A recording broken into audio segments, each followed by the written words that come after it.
day mga gaw. Today's episode, tara samahan nyo kami. Iigip po tayo doon sa spring na tinatawag namin, literal na nature spring. Tara samahan nyo po kami. Let's go.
Dito kami mga gaw. Dito kami umiigib ng tubig namin pang inom. Dito sa Nature Spring. Yan. Ang hose. Connecta po yan hanggang dun sa may tangke. Tangke hanggang sa may main source. Tara. Silipin natin dun. Dati tinatawid namin po ito kapag umiigib kami. Kapag high tide, umaabot hanggang bewang. Ngayon papalow tide na po sila, so hindi masyado mataas. Line here, mataas pa rin pala. Yan. Oy. Bahala na mabasa, wag lang malaglag ang cellphone. Yan. Tara. Dito kami dati.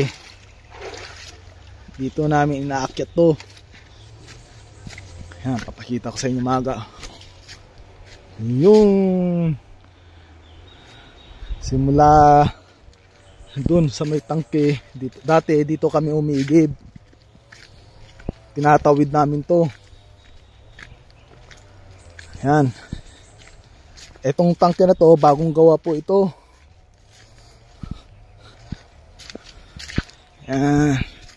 So yung nature spring na tinatawag po namin is doon mismo hanggang dito sa bundok. Nakakonekta yan dito sa bundok. So literal po talaga na nature spring. Tapos ito yung tangke, andun yung mga PVC, andyan po yung mga hose. Pakonekta, paikot po doon hanggang doon. So dati dito kami umiigib, hinahakot namin yung mga container pababa, lalo na kung high tide. Naku, hanggang bewang, papahirapan pa. Tatawid namin dito. Yan. Minsan nasa 10 container tinatawid namin. Tapos pababa pa, madulas pa. Yan, hanggang dun. Yan. Ganito kami mag-igib ito sa probinsya, mga agaw. Okay. Ganito yung ginagawa namin. Yun, no, hanggang doon.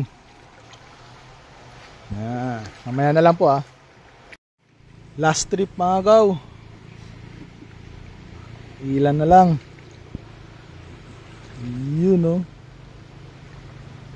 Yun, no. Last trip. Pagkatapos nito, punta na naman tayo dungos, hingi tayo ng rice hull. Pang beddings dun, pantakip sa nangangamoy nating manukan.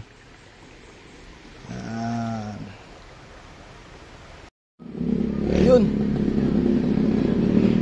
Touchdown na.